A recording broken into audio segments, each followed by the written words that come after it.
Three things that would take into consideration there, Catherine, is know your shed space allowance, know your slurry storage.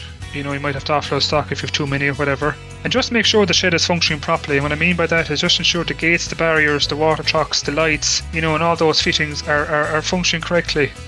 Hello and welcome to the Beef Edge, the Teagasc Beef podcast, for all your latest news, information and advice for Irish beef farmers. I'm Catherine Egan, and as part of a 3-part podcast series, Getting Winter Ready, I'm joined by Teagasc Beef Specialist Niall Kerins to discuss housing, requirements and top tips. Niall, you're very welcome. Housing is a key part of maximising winter performance. Farmers can have nutrition of the animal correct, the animal treated and have them healthy, and yet still not be achieving 0.6 of a kilo per head per day over the winter period on weanlings. I suppose there's 3 elements that we could just break down to kind of continue on the piece, of winter housing. I suppose you have the area around lying space, feed space requirements, depending on the animal you have, and then good ventilation and water requirements, and just, I suppose, well-being of animals within sheds, So if we take the lying space piece, first of all, Catherine, we look at weanlings, going to the shed around maybe 300, 350 kgs, this time of the year, they require about 2 meters squared lying space. So if you look at a pen, for example, and we just take a standard bay, maybe 15 foot 6 feet or 4.7 meters wide, and again, it's about 14 feet deep or 4.24 meters deep, that pen alone has about a lying space availability of 20 meters squared. So if you take the weanling requiring 2 meters squared, in that pen, for example, you put in around 10 animals in that pen in terms of line space, and that will meet their requirements. I suppose as you move up along the categories of stocked in, you're finishing animals or maybe suckler cows, and naturally these are bigger animals that will require more lying space. So they typically have a lying space requirement of about 2.5 to 2.7 meters squared lying space. And again, that example there where I use, a pin, roughly 20 meters squared, you could put in maybe 7 to 8, finished animals in that type of a scenario. And again, that will meet their lying space requirement. There has been a lot of work done, be it in Teagasc Range and other research centres around lying space requirement for finished animals. And in situations where you offer animals less than 2 meters squared lying space, during the finishing period, it can significantly increase the length of it takes animals to finish, because again, animals maybe are overpacked inside pins and maybe haven't enough lying space and maybe standing more than what they should be standing, that kind of thing, So it's just important to take out the measuring tape and measure your pins and I suppose, bring to your attention how much lying space you have available, again, depending on the categories of stock that you have within a pin. And in addition to lying space, Niall, feed barrier space is often something that could be overlooked on a farm. What should farmers consider when cattle are housed? Yeah, again, I suppose you take the feed barrier, you take that standard pin, again, maybe 4.7 meters wide or maybe in all money 15 foot 6 feet.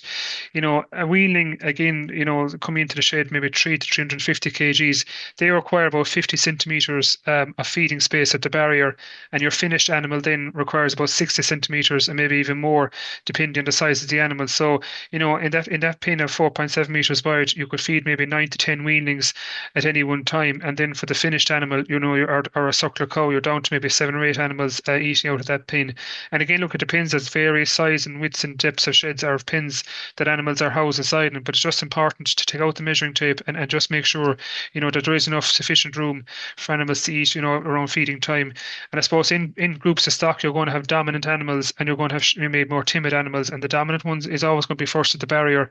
And again, I suppose when you look at live weight gain and going back to the piece about trying to hit that 0.6 kgs live weight per day, this is where the race can be kind of won and lost around having enough feed space, for animals foraging at any one time.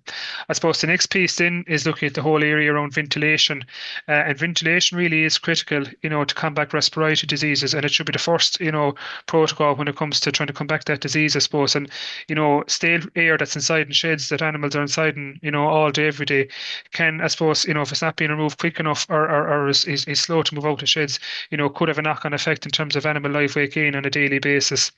So, for example, if you look at a shed, we have 2 ways to look at airflow. We have the stack effect, which is the first one, and that basically works, as animals respire daily, they leave, stale air will rise or heat will rise, and as it rises, it goes out maybe through the top of the shed, maybe through vented or through space sheeting at the top, or maybe through a ridge cap at the top of the shed. And as the hot air rises, it draws in cool air from the side of the shed, maybe through vented sheeting, or maybe through any openings within the shed, or maybe along by the feed space, if that's open within sheds. And that's a good enough method, I suppose, to have a circle of fresh air coming through sheds on a daily basis.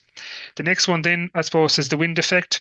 And again, that basically works, when the wind hits sheds at a particular angle, cool air comes in across the shed over the animal's head space and takes away some of that, stale air and introduces fresh air within the shed.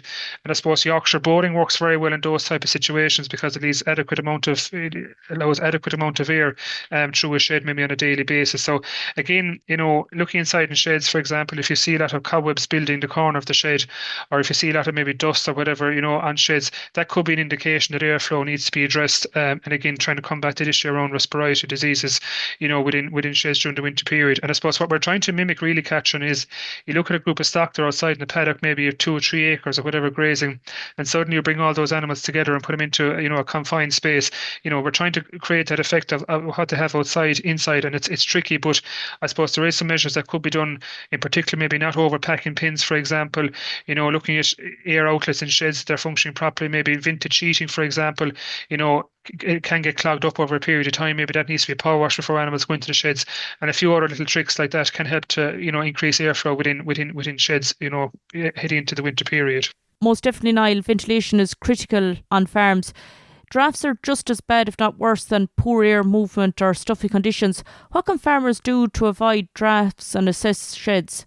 Yeah, there's a few little, I suppose, tips and tricks that are there. The first one maybe is looking at doing a smoke test within a shed, and you can buy these smoke test kits maybe in a local hardware, for example, and basically you light them and smoke comes off, has been left off as a slit or whatever. When you put this smoke test into a shed and physically light it, it lets off maybe a white smoke. That white smoke, on a calm, cool day, I suppose, be the best day to do this test. That white smoke should be gone out of the shed within about 60 seconds. So I suppose if it's not gone within 60 seconds, it could be an indication that there's poor airflow. But if it's gone less than 60 seconds, it can indicate that there's maybe drafts lower down that may need to be addressed. So, for example, you can put in the stop boarding along gates, for example, in particular, maybe in calving pins or whatever, and that can be a good barrier to try and reduce the draft down low and push air maybe over towards the top of the animals as they're housed inside in sheds. So it is important to look at this because this draft lower down, in particular for young animals that are maybe are laying down inside a gate, can again bring on respiratory diseases again, if a draft is going to be an issue within sheds. Most definitely, Niall. You mentioned there at the start the importance of water, and checking water troughs is probably something that goes without saying, but issues can arise over the winter period as well. Yeah, look, we talk about the diet of the animal and we talk about, space and feeding space, but water troughs is often kind of maybe put on the back burner, and maybe people don't realise the importance of having clean, adequate water, in particular maybe for finishing animals, for example. And as a rule of thumb for a finishing animal, they require about 10 litres of water for every 100 kg live weight. So if you take a finishing steer, for example, he will probably be 500 or 600 kgs and maybe even heavier depending when you hit into the continental type breeds. That steer has a water requirement of about 50 or 60 litres of water a day. And I suppose on dry diets, in particular when they're eating a lot of meal, or maybe there might be straw or really dry silage in the system, there is going to be a huge amount of water, and particularly after foraging on a daily basis. So it's very, very important, again, first of all, to make sure that drinkers are functioning properly, that they're big enough to cater for the amount of stock that's in a pin, but also as well that they're working, and functioning as they should be. These drinkers, sometimes the jets and nozzles and things can get blocked, and they can restrict water flow into these troughs on a daily basis. And I suppose keeping them clean is really, really important as well. I suppose when animals are foraging, there's going to be little debris, in terms of silage or meal, go into these water troughs, and that can in turn maybe stale or soil water, which will lead to water becoming contaminated and animals less likely to drink it. So it is important, to clean out water troughs on a daily basis and ensure that they're working as they should be doing. And I suppose the small nose drinkers, in particular where there's a lot of water required, maybe in finishing systems or finishing animals in those pins, those water drinkers maybe should be upgraded maybe to maybe a bigger trough that can take more water, maybe 20 litres, for example.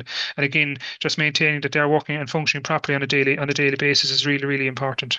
And calving will start on some farms, Niall, from January onwards. What advice have you at this stage of the housing period, pre and post housing, for managing cows going into the shed?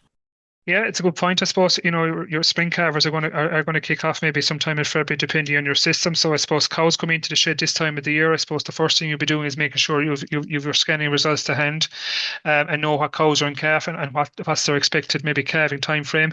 I suppose the next thing as well coming into the shed, I suppose, is maybe doing a quick body condition score. Some cows might be maybe behind in terms of body condition score, during the winter period, and they might need, maybe additional meals or better quality silage that they are calving down in the optimum body condition score next February. On the flip side, you could have cows that might be weaned for a while. Their calves might have been sold off maybe earlier on in the summer. These cows sometimes can get quite fat, and it's a good time as well to maybe pin them according to, basically pin animals according to body condition score. And again, it'd be a good, I suppose, idea now this time of the year is get your silage tested, and see what kind of forage quality you're dealing with, and you can, I suppose, assign silage in based on the cows in terms of the body condition score and that kind of thing.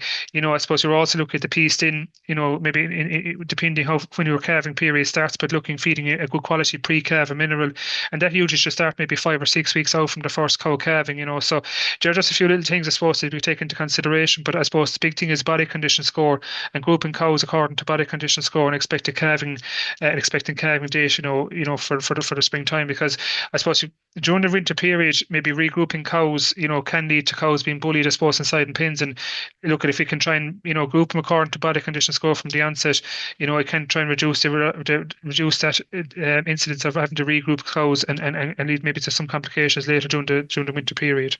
I suppose there's a number of cattle every year housed and fed in rented sheds. What are some of the key things to consider if you're interested in renting a shed? Yeah, so Derek, I suppose, kind of B and B type scenarios, and look what I suppose from the onset, there is some long-standing agreements out there between shed owners and farmers with stock, and there's varying degrees of agreements out there. And I suppose it's important to emphasize there is no maybe one size fits all, when you are looking at renting in or out a shed. But a few things to take into consideration, there's going to be animals in the shed, so it's important to have the discussion around, who feeds the animal, who supplies the labor, machinery, who's the fodder, where's the fodder coming from to feed these animals. There's an insurance cost again. You have animals inside sheds, and it's important to know animals are, as we know, the way the beef markets have gone, are maybe a lot more valuable maybe in other years. So there is an insurance cost as well around that in terms of maybe if animals fall through a slats or something like that, who covers that, who takes that cost if it unfortunately happens. At the end of the housing period, there's obviously going to be a lot of slurry accumulating these sheds. Again, it's important to have the discussion around, who takes care of that. The maintenance of the shed, look, because by their nature, sheds are being used maybe for, as I say, 4 or 5 or 6 months a year. There's going to be maintenance occur. There's going to be water trucks that get broke, maybe gates that get damaged. Again, who takes that into consideration during the rental period?